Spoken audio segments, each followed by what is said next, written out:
Om Shanti. Good morning. आज हम सुनते हैं 9/1/23 के अनमोल मधुरमा वाक्य। आज सतगुरुवार।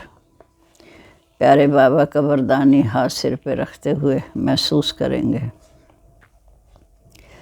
बाबा कहते, मीठे बच्चे, साकार शरीर को याद करना भी देह अभिमानी बनना है, क्योंकि शरीर 5 तत्वों का बना हुआ है।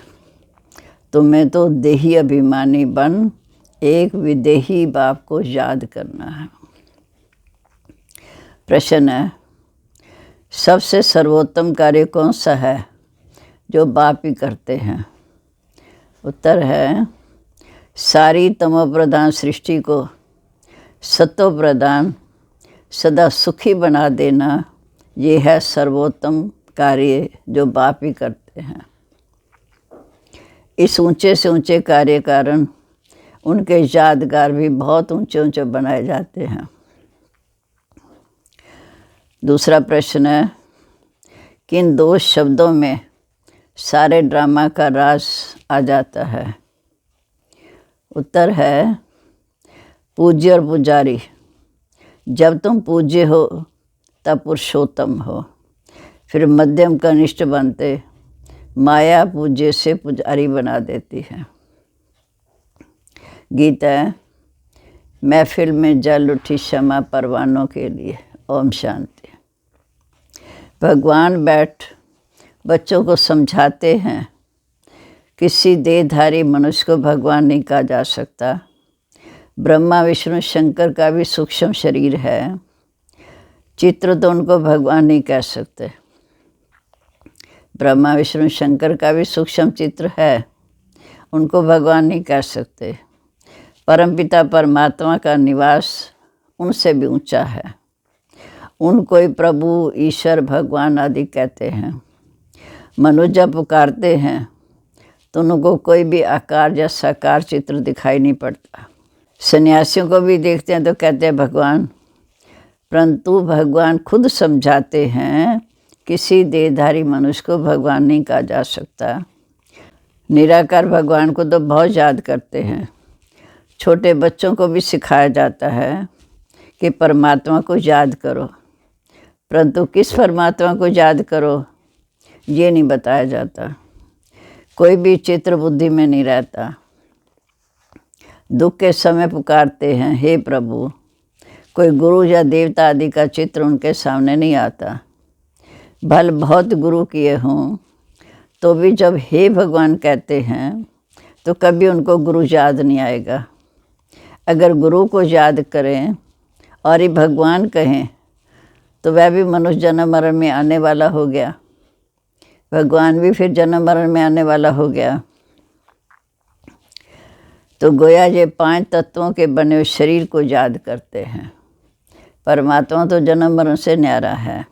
बुद्धि योग शरीर की तरफ चला जाता है। 5 तत्वों के बने हुए शरीर को याद करते हैं तो बुद्धि योग देह की तरफ चला जाता। अगर किसी मनुष्य को भगवान समझते हैं तो ऐसे नहीं कि उनमें जो आत्मा है उसको याद करते हैं, नहीं, आत्मा तो दोनों में है। याद करने वाले में भी है, तो जिसको याद करते हैं उसमें भी है। परमात्मा को तो सर्वव्यापी कह देते, परंतु परमात्मा को पापात्मा कभी नहीं कहा जाता। वास्तव में परमात्मा जब नाम निकलता है तो बुद्धि निराकार की तरफ चली जाती है।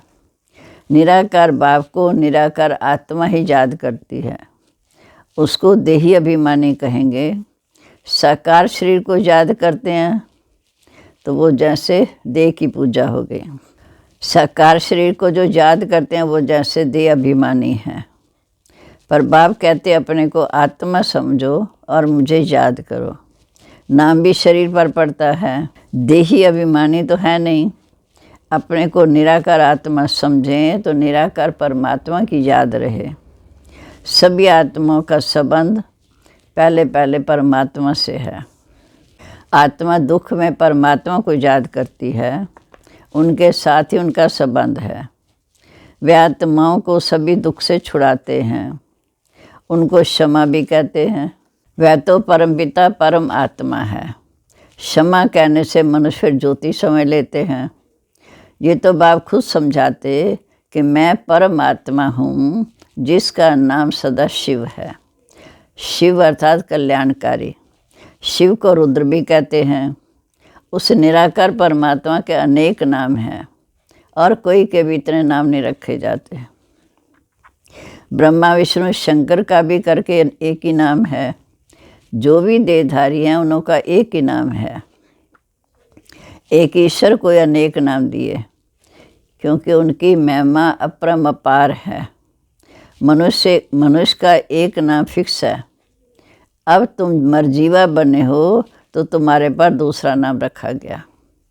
बाबा के बने, दुनिया से बुद्धि हटाई, मरजीवा बने तो दूसरा नाम रखा जिससे पुराना सब भूल जाए। तुम परमपिता परमात्मा के आगे जीते जी मरते हो तो ये है मरजीवा जन्म। तो ज़रूर माता पिता पास जन्म लिया।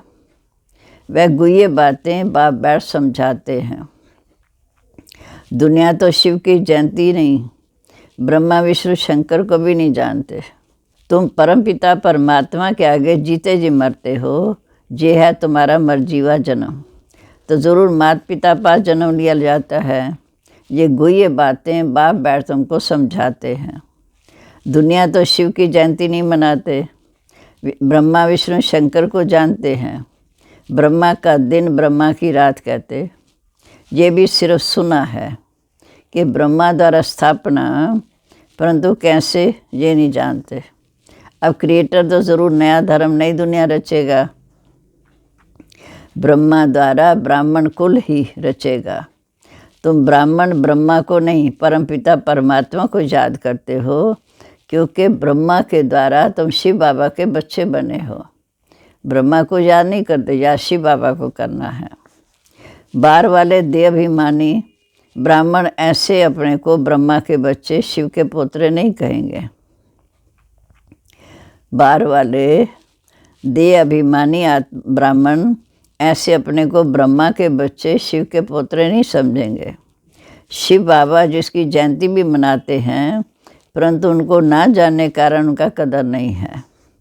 उनके मंदिर में जाते हैं, समझते हैं ये ब्रह्मा विष्णु शंकर व लक्ष्मी नारायण तो है नहीं।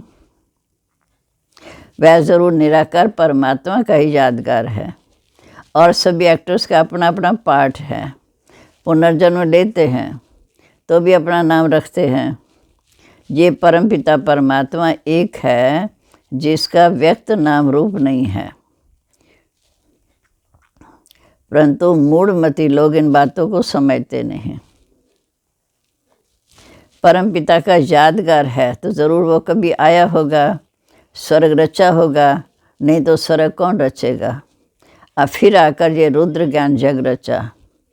उसको यज्ञ कहा जाता क्योंकि इसमें सारी सबकी सामग्री स्वाहा होनी है। ये तो बहुत मनुष्य रचते हैं, वैसा भक्ति मार्ग के स्थूल जग है। ये परमपिता परमात्मा स्वयं आकर जग रचते हैं, बच्चों को पढ़ाते हैं। ये जब रचते हैं तो उसको ब्राह्मण लोग शास्त्र कथाएं आदि सुनाते हैं। दुनिया वाले जग रचते हैं तो उनको शास्त्रों का ज्ञान सुनाते हैं। ये बाप तो नॉलेजफुल है। कहते ये गीता भागवत आदि शास्त्र सभी भक्ति मार्ग के हैं। ये परमपिता परमात्मा स्वयं आकर जग रचते हैं, बच्चों को पढ़ाते हैं। जग जब रचते हैं तो उसमें भी ब्राह्मण लोग शास्त्र कथाएं आदि सुनाते हैं। ये बाप तो नॉलेजफुल है। कहते हैं ये गीता भागवत आदि शास्त्र सब भक्ति मार्ग के हैं। ये मटेरियल जग भी भक्ति मार्ग का है। ये है ही भक्ति मार्ग का समय। जब कलयुग का अंत आए तब भक्ति का भी अंत आए, तब भगवान आकर मिलें, क्योंकि वो ही आकर भक्ति का फल देने वाले हैं। उनको ज्ञान सूर्य कहा जाता है। ज्ञान सूर्य, ज्ञान चंद्रमा, ज्ञान लकी सितारे। अच्छा, ज्ञान सूर्य तो है बाप, फिर माता चाहिए ज्ञान चंद्रमा। तो जिस तन में प्रवेश किया वो हो गई ज्ञान चंद्रमा माता। बाकी सब हैं बच्चे लकी सितारे। इस हिसाब से जगदम्बा भी लकी सितार हो गई, क्योंकि बच्चे ठहरे। स्टार्स में कोई सबसे अधिक तीखा भी होता है, जैसे यहाँ भी आकर स्टार्स में कोई सबसे तीखा भी होता, वैसे जहाँ भी नंबरवार हैं। वो है स्थूल आकाश सितारे, सूर्य चांद, ये है ज्ञान की बात। वो है स्थूल आकाश के सूर्य चांद सितारे, ये है ज्ञान की बात। जैसे वो पानी की नदियाँ, और ये है ज्ञान की नदियाँ जो ज्ञान सागर से निकलती है। अब शिव जयंती मनाते हैं, ज़रूर वो सारी सृष्टि पर आते हैं, आकर स्वर्ग रहते हैं। बाप आते हैं आदि सनातन देवी देवता धर्म की स्थापना करने, जो इस समय प्राय लोप हो चुका है। बाबी कहते हैं भारत का आदि सनातन देवी देवता धर्म प्राय लोप है, धर्म में ताकत रहती है। भारतवासी अपने दैवी धर्म में थे तो बहुत सुखी थे। वर्ल्ड ऑलमाइटी अथॉरिटी का राज्य था, पुरुषोत्तम राज्य करते थे। श्री लक्ष्मी श्री नारायण को पुरुषोत्तम कहा जाता, श्री लक्ष्मी नारायण को ही पुरुषोत्तम कहा जाता। नंबरवार ऊंच नीच होते हैं। सर्वोत्तम पुरुष, उत्तम पुरुष, मध्यम कनिष्ठ पुरुष होते हैं। पहले सभी से सर्वोत्तम पुरुष जो बनते हैं वही फिर मध्यम कनिष्ठ बनते हैं। जो इस संगम समय पर सबसे पुरुषोत्तम श्री लक्ष्मी नारायण, वही फिर अंत में आकर फिर मध्यम कनिष्ठ बनते हैं। तो लक्ष्मी नारायण है पुरुषोत्तम, अर्थात सभी पुरुषों में उत्तम। फिर नीचे उतरते हैं तो देवता से क्षत्रिय, क्षत्रिय से वैश्य, वैश्य से शूद्र बनते। सीताराम को पुरुषोत्तम नहीं कहेंगे, क्योंकि 2 कला कम है। सभी राजाओं के राजा सर्वोत्तम सतो प्रधान पुरुषोत्तम है। लक्ष्मी नारायण, ये सब बातें, सभी राजाओं के राजा सर्वोत्तम सतो प्रधान पुरुषोत्तम है लक्ष्मी नारायण।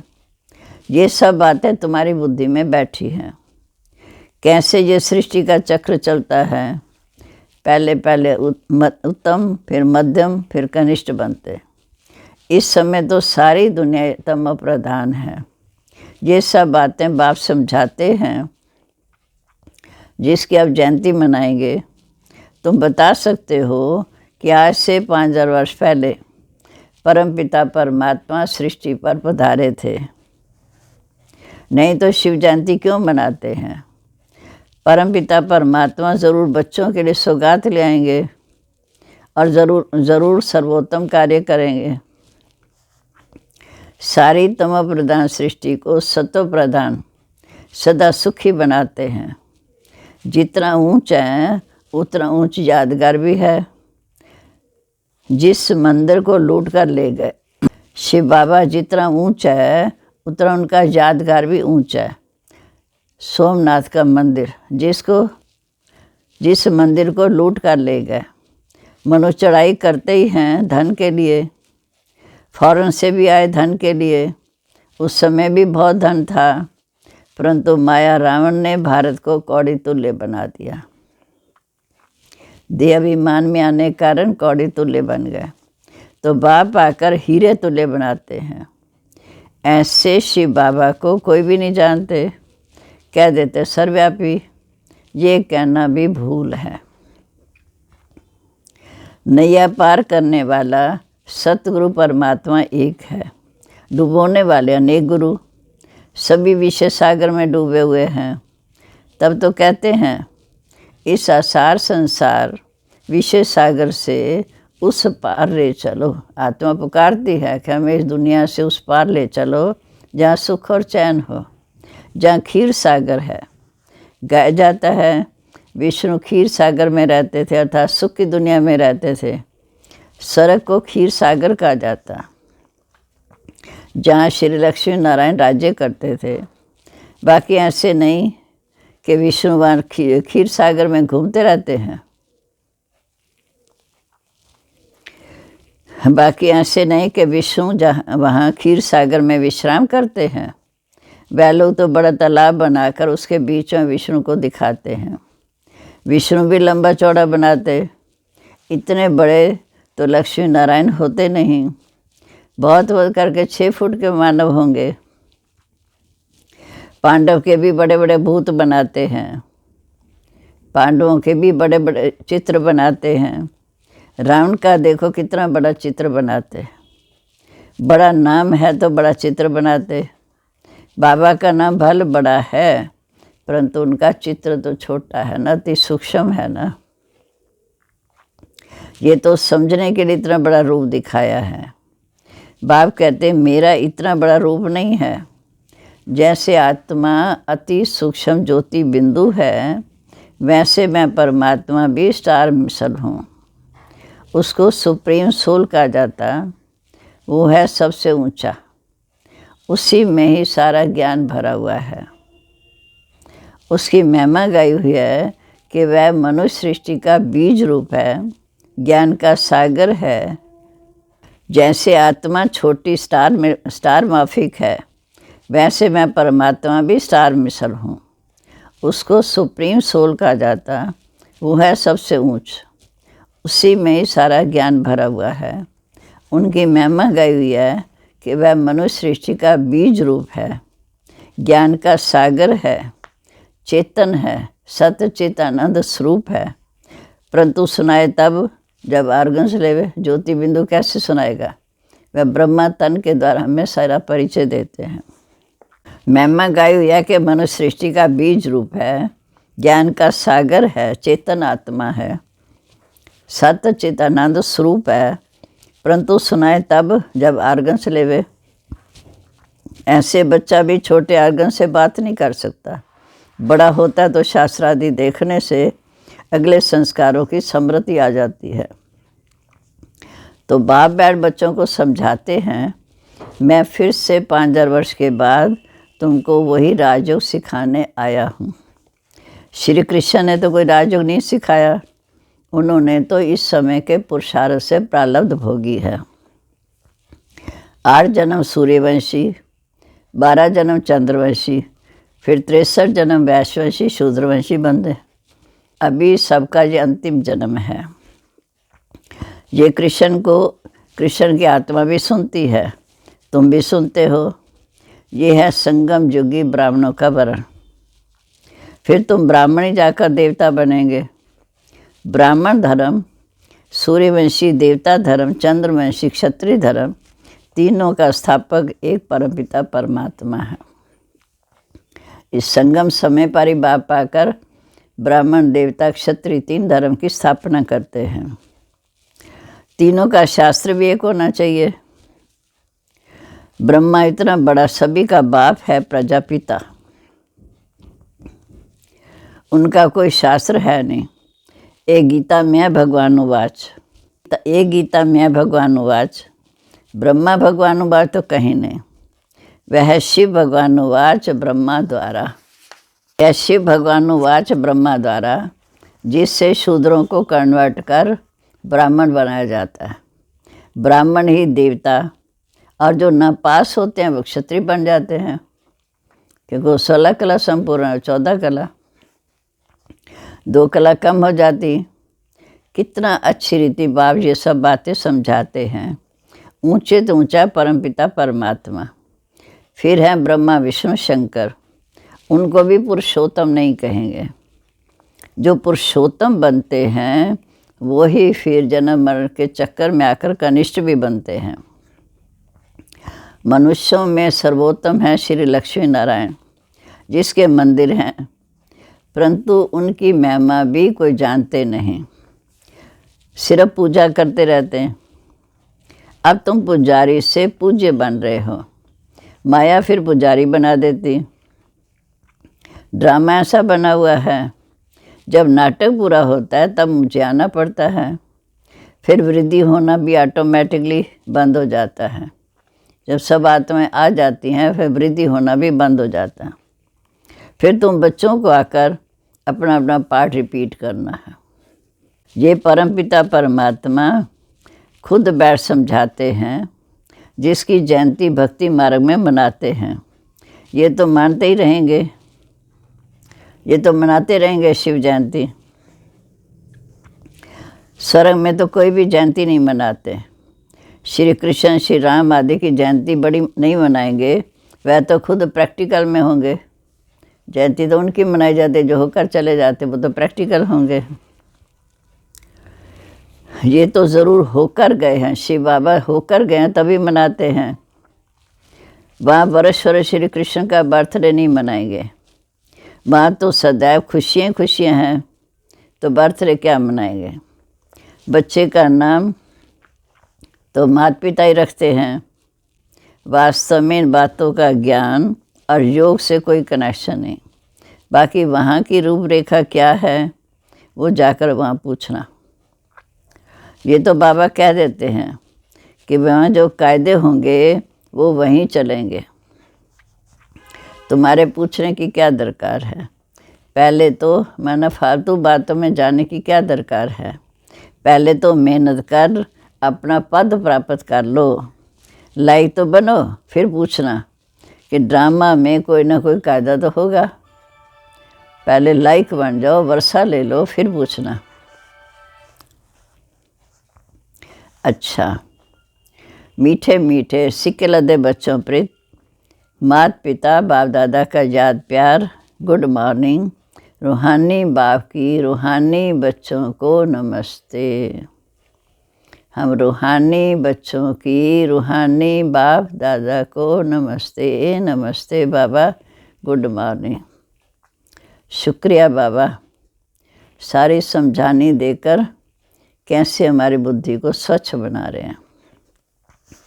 अब है धारणा के लिए मुख्य सार। पहली पॉइंट, अपने को निराकार आत्मा समझ निराकार बाप को याद करना है, किसी भी देहधारी को नहीं।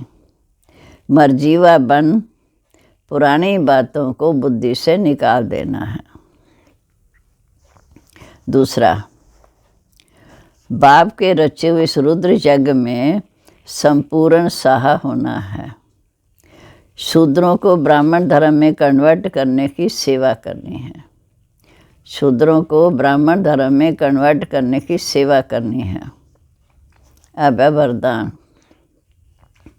आज प्यारे बाबा का वरदानी दिन है। वरदानों का, बाबा के वरदानों का हाथ सिर पे महसूस करते हुए वरदान सुनेंगे।